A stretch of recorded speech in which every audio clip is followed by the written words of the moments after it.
Hello everyone, I'm Minoxen, and this is episode 3 of my War Thunder Spotlight series. Today we're looking at the German Panzer II Ausf. It's a Tier 1 light tank with a battle rating 2.3 in arcade and realistic. To break this tank down, I'll use the holy trinity of tank design: armor, firepower, and mobility. As usual, we'll start with armor.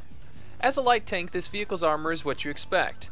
The front hull has 30mm of armor, which will not stop any tank rounds, but is thick enough to stop a 50 caliber machine gun at point-blank range. The mantlet is only 20mm thick, which will allow 50 caliber rounds to potentially damage your breech, but generally a 50 cal is the least of your worries. The sides drop down to 20mm of thickness, which is mirrored on the turret. A close-range 50 caliber can get through this, but at 500 meters you're okay. The same can be said of the rear hull at 20mm thick, but the turret is left open and completely vulnerable, making it the largest weak point of this light tank's thin armor. For the weak points, keep in mind that your turret roof is also unarmored, making you vulnerable to machine gun fire from above, whether that's a strafing plane or a vehicle at a higher angle than you. Artillery can also be very deadly to this tank, but can be partially remedied by pointing the open rear of your turret away from the direction of the blasts. Just don't count on that to save you from a shell that hits really close by. While the 20 to 30mm of armor is common for this tier of tank, don't count on it to save you from anything besides machine guns. Camo bushes can help make this tiny tiger tough to spot, and I'd recommend adding at least a couple.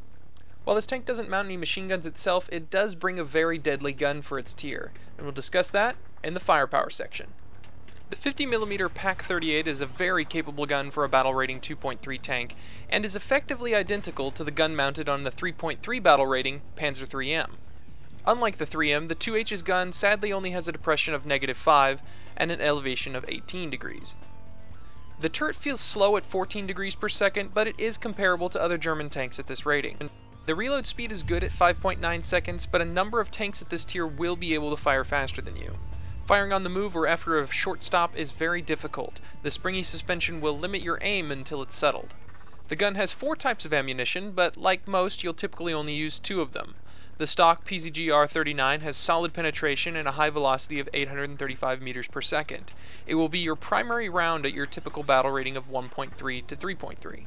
For more armored targets like the T-34 or Su-122, you can bring the Pz.Kpfw for up to 150mm of penetration at point-blank range and an amazing 1180 meters per second velocity, which makes for easy aiming. Since you don't get a machine gun, a couple of rounds of high explosive might not be a bad idea for killing open-top vehicles like anti-air. The 2H can hold up to 40 rounds, but has only 3 ammo racks.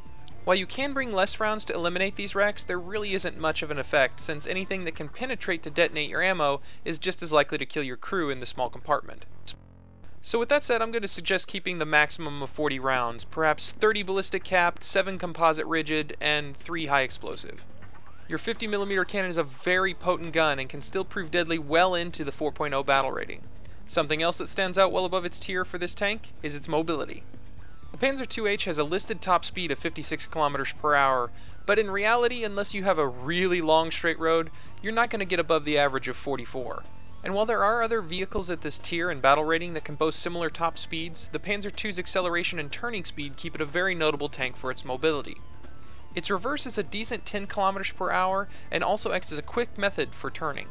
Steering from neutral will get you about 17 degrees per second, but a quick turn in 3rd gear or in reverse can spin you around at 120 degrees per second. Hill climbing isn't a problem. And with the Trinity discussion over with, I'll offer up a good lineup to run with the Panzer IIH.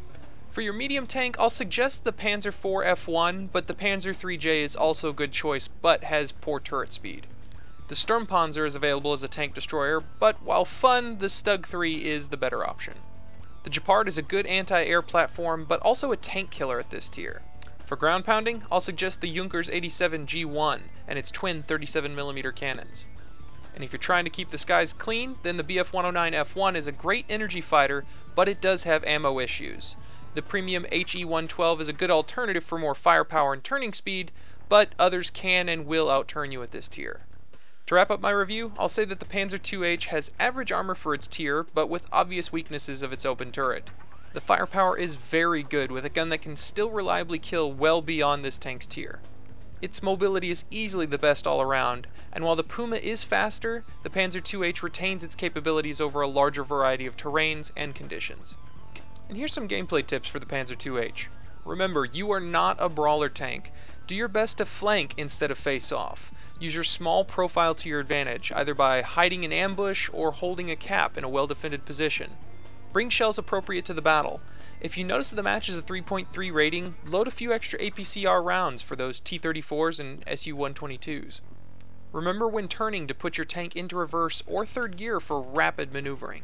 If someone locates your position, don't risk a peekaboo. Relocate. So long as they don't see you leave, you could be wasting their time, or they may reveal themselves to your allies while trying to flush you out. Feel free to bring the Panzer II-H into higher tiered matches for a great mobile option while still being able to kill enemies. And finally, remember to check what the battle rating of your match is by paying attention to the spawn points required to bring your Panzer II-H. Please be sure to like, subscribe, and comment below with your suggestions and thoughts. Also, come visit me on Twitch and Twitter.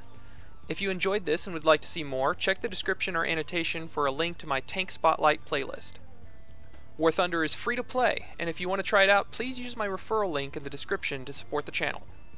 Thanks again for watching, and I'll catch you next time.